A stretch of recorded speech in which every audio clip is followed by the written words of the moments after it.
Star Wars games have been extremely hit or miss ever since Disney bought the franchise in early 2010s. First, there was an incredibly underwhelming Battlefront reboot series from DICE, but then there was the excellent Jedi Fallen Order, and DICE have actually put a lot of effort into fixing Battlefront 2's flaws, to the point that there's actually a passionate community of players on it till this day. But what's going to happen with Star Wars and gaming next? Hey everyone, Wes here. Welcome back to VGL. Today we're going to talk about some news regarding the Star Wars future, as it's looking like we've got some pretty big news to share. So as you guys know, EA's exclusive rights to the series are officially gone, and there are a number of new games confirmed to be in development both from EA and other publishers. While not a lot of details are known about these projects, we actually got an update recently about the upcoming Ubisoft Star Wars game that is currently being developed by Ubisoft Massive. So let me know in the comment section, what do you think about this upcoming game, and remember to subscribe for more updates on upcoming games. Ubisoft Star Wars game was confirmed in 2021 quickly after exclusive rights for EA fell apart. Not much was revealed right out the gate other than the fact it would be an open world game, which sounds about right for a Ubisoft game, right? The game has received the endorsement of Sean Shoptaw, the vice president of Disney Games, which is a pretty big deal.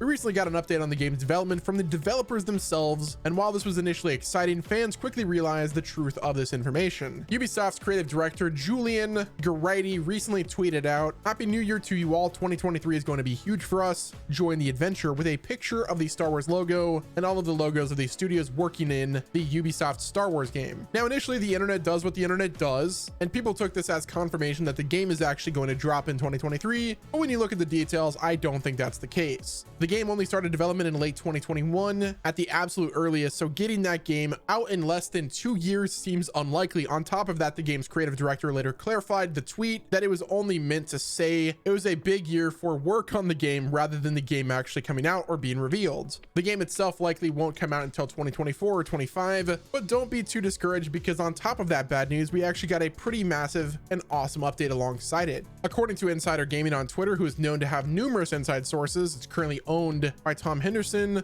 the Ubisoft Star Wars game is going to feature a massive, seamless open world galaxy map similar to No Man's Sky and likely Starfield, allowing you to fly from planet to planet without a loading screen or losing control of your ship. Insider Gaming's exact quote was, "The Ubisoft Star Wars game will boast a fully open world, seamless universe akin to that found in No Man's Sky." Now, if you guys remember right, the similar system of being able to go from planet to planet and have it like a seamless experience was tech actually developed by the team behind Beyond Good and Evil 2, which is going to release sometime in the next 80 years, but that's neither here nor there. Either way, it sounded like they're utilizing that tech for this upcoming Star Wars game, which kind of makes sense. In the games, players will be able to jump between systems, immersing themselves in a vast galaxy, bursting at the seams with activities. Now, I'm not going to lie, assuming this quote is accurate and the game doesn't launch horrendously bugged or full of broken promises like No Man's Sky did, this could be the best Star Wars game ever made. A massive galaxy-sized open world set in the Star Wars universe could be absolutely incredible, but Ubisoft is going to have to put a ton of work into it if they want to live up to those expectations. Unless Ubisoft has a ton of super passionate Star Wars fans on the team, which I'm sure they do, I don't see how they're going to be able to pull off a Star Wars game of this size without contradicting the lore in at least a few places. Stuff like this is really hard to do, especially when you're doing it with an established universe. That being said, Hogwarts Legacy has defined all of my expectations, and I never thought that game could be good either, so I'm happy to eat my words. Ubisoft's Star Wars game likely isn't going to be released for another 2 to 3 years at the absolute earliest, but I wouldn't be surprised if we get some kind of look at it this year, perhaps at E3 or some other major gaming presentation. With EA no longer having exclusive Star Wars game rights, fans are eager to see what is in store for them, so Ubisoft and Ubisoft Massive would be wise to get the hype train chugging along very soon, but they also don't want to make another Skull and Bones situation for themselves, where they just have to keep pushing the game back and back over again. But I am personally pretty hopeful for Ubisoft Star Wars game, and if anyone can bring a massive Star Wars to life with necessary attention to details and a ton of content, it's Ubisoft Massive's A-team. Let's just hope the gameplay and story live up to how massive the open world is expected to be. But that's going to wrap it up with this video, guys. What are your thoughts on the Ubisoft Massive Star Wars game? Do you think it's going to be as big as they're boasting, or do you think it's going to be a situation like Skull and Bones, or if they're going to actually treat this franchise and game with respect, unlike how EA handled the property outside of Respawn Entertainment and Jedi Fallen Order and Survivor? Yeah, guys, that's going to wrap it up with this video. Thank you all for watching. This has been Wes from VGL. Be sure to stay tuned to the channel for more gaming updates and news like this one, news, leaks, and rumors. That's what we cover, so definitely stay tuned. Thanks for watching, and until next time, this has been Wes, and I'll talk to you guys again soon.